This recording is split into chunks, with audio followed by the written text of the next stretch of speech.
ശ്രീധർ, അൻവറിൻ്റെ ഗതി ഇനി എന്താവും? അൻവറിന് ചേലക്കരയിൽ എന്തെങ്കിലും നേടിയെടുക്കാനായിട്ട് സാധിച്ചോ? അൻവർ വലിയ വെല്ലുവിളിയൊക്കെ ആയിരുന്നല്ലോ. പാലക്കാടും ചേലക്കരയും ഞാൻ എന്തോ മലമറിക്കും എന്നൊക്കെയാണ് അൻവർ പറഞ്ഞിരുന്നത്.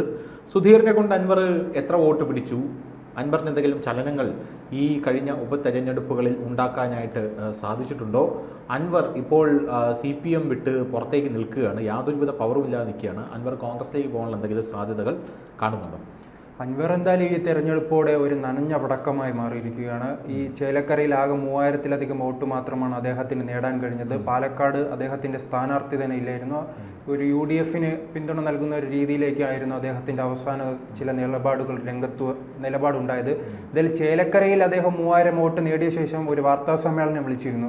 അദ്ദേഹം ചോദിക്കുന്നത് കേരളത്തിൽ CPM-ഉം അതോടൊപ്പം തന്നെ കോൺഗ്രസും BJP-യും അല്ലാതെ ഒരു സ്ഥാനാർത്ഥിക്ക് ഈ 140 മണ്ഡലങ്ങളിലും ഒരു സ്ഥാനാർത്ഥിക്ക് 3000-ലധികം വോട്ട് നേടാൻ മറ്റാരെക്കൊണ്ട് കഴിയുമെന്ന ചോദ്യം അദ്ദേഹം ഉന്നയിക്കുന്നുണ്ട്.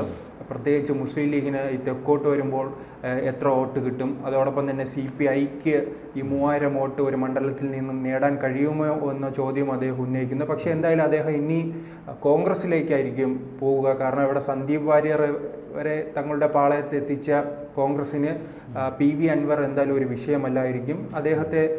കാരണം അദ്ദേഹം ഒരു MLA ആണല്ലോ. 2026 ഇലക്ഷനുമായി മുന്നോട്ട് പോകുന്ന കോൺഗ്രസിന് എന്തായാലും PV അൻവറിലൂടെ ഒരു MLA ലഭിക്കുമെങ്കിൽ അത് ലാഭമാണ്. പക്ഷേ വേറൊരു പ്രശ്നം, അദ്ദേഹം ഒരു പഴയ കോൺഗ്രസ്സുകാരനാണ്. അതും അദ്ദേഹത്തിൻ്റെ നിലപാട് അങ്ങനെയാണ്. പഴയ കോൺഗ്രസ്സുകാരനായ അദ്ദേഹം മലപ്പുറം ജില്ലയിലെ യൂത്ത് കോൺഗ്രസിൻ്റെ ജില്ലാ പ്രസിഡന്റോ സെക്രട്ടറിയോ എന്തോ ചുമതല ഉണ്ടായിരുന്നു. അതിനുശേഷമായിരുന്നു കോൺഗ്രസിൽ നിന്നും കരുണാകരനോടൊപ്പം DCIയിലേക്കോ DICയിലേക്ക് പോകുന്നത്.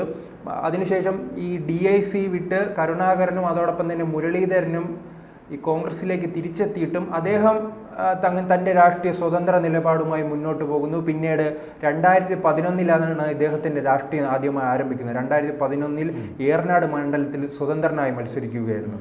സ്വതന്ത്രനായി മത്സരിക്കുമ്പോൾ ഇദ്ദേഹം 2ാം സ്ഥാനത്ത് വരികയാണ്. പക്ഷേ ആ സമയത്തോടെ CPIക്ക് സ്ഥാനാർത്ഥി ഉണ്ടായിരുന്നു.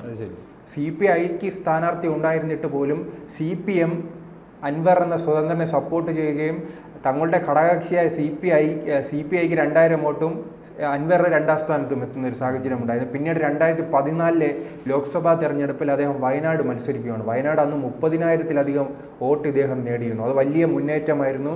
അന്ന് കോൺഗ്രസിൻ്റെ ചരിത്രത്തിൽ തന്നെ വയനാട്ടിൽ ഏറ്റവും കുറവ് ഭൂരിപക്ഷം ലഭിക്കുന്നത് ആ തെരഞ്ഞെടുപ്പിലായിരുന്നു. 2014 ഷാനവാസ് വെറും 20,000 വോട്ടിന് ജയിക്കുന്ന സാഹചര്യമുണ്ട്. അന്ന് സത്യൻ മൊഗേരിയായിരുന്നു CPIയുടെ സ്ഥാനാർത്ഥി. അന്ന് ഈ ചെറിയ ഭൂരിപക്ഷത്തിന് കോൺഗ്രസിന് ഒതുക്കാൻ കഴിഞ്ഞതിനുള്ള പ്രധാന കാരണം ഈ അൻവറായിരുന്നു. അൻവറിൻ്റെ ഈ പ്രത്യേകിച്ച് മുസ്ലിം ലീഗിൻ്റെ കേന്ദ്രങ്ങളിലും കോൺഗ്രസിൻ്റെ കേന്ദ്രങ്ങളിലും വലിയ മുന്നേറ്റം ഉണ്ടാക്കുവാൻ അദ്ദേഹത്തിന് കഴിഞ്ഞു.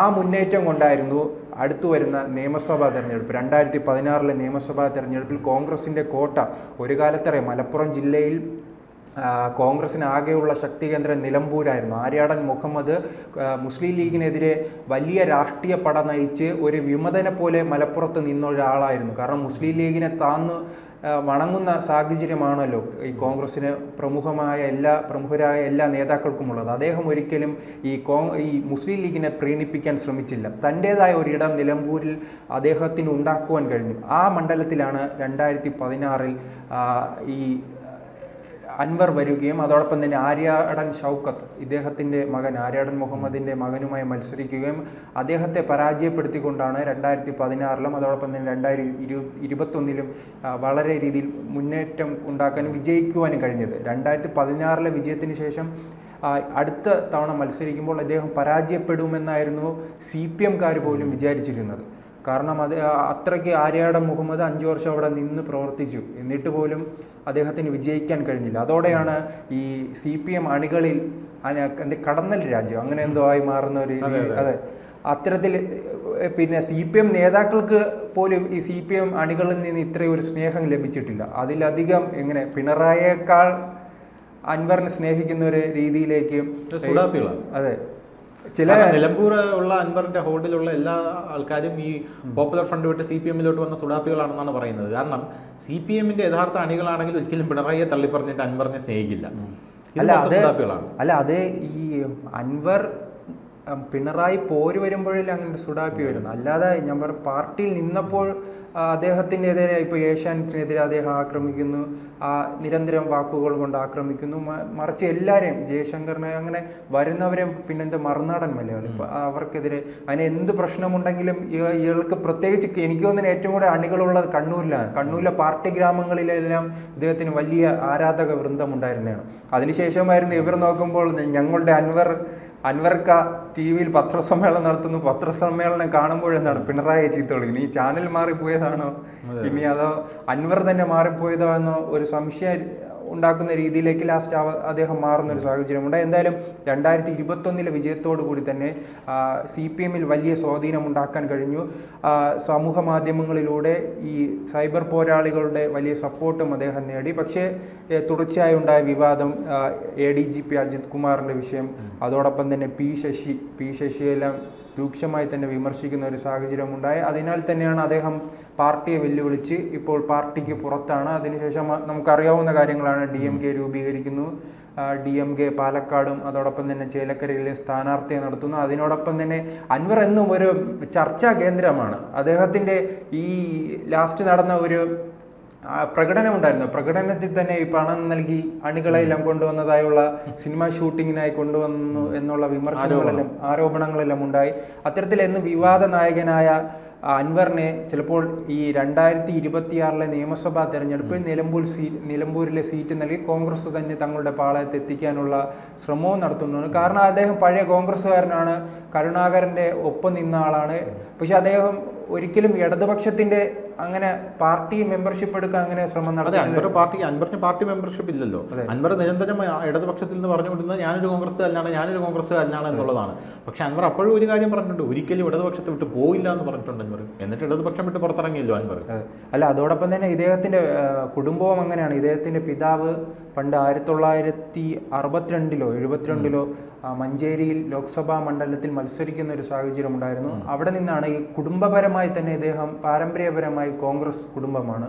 ആ കുടുംബത്തിൻ്റെ പശ്ചാത്തലത്തിലായിരുന്നു അദ്ദേഹം പിന്നീട് യൂത്ത് കോൺഗ്രസിലേക്ക് കടന്നു വരുന്നതും ആ യൂത്ത് കോൺഗ്രസിൻ്റെ ജില്ലാ ചുമതലകൾ വഹിക്കുകയും പിന്നീട് കരുണാകരൻ്റെ അന്ന് തകരുന്ന ഒരു സാഹചര്യം ഉണ്ടായിരുന്നല്ലോ. കരുണാകരനും ആന്റണിയും തമ്മിലുള്ള തർക്കത്തിൻ്റെ ഭാഗമായും ആ നേതൃത്വത്തിൻ്റെ തർക്കം കൊണ്ട് അദ്ദേഹം കരുണാകരൻ പുറത്തു വരുന്ന സാഹചര്യമുണ്ട്. അന്നെല്ലാം ഈ അൻവറിനെ പൂർണ്ണമായി തന്നെ പിന്തുണയ്ക്കാൻ കരുണാകരൻ ശ്രമിച്ചിരുന്നു. ഞാൻ മുൻപ് പറഞ്ഞതുപോലെ തന്നെ കരുണാകരൻ കോൺഗ്രസിലെത്തിയിട്ടും ഇദ്ദേഹം തൻ്റേതായ വഴികൾ കേന്ദ്രീകരിച്ചു പോയി.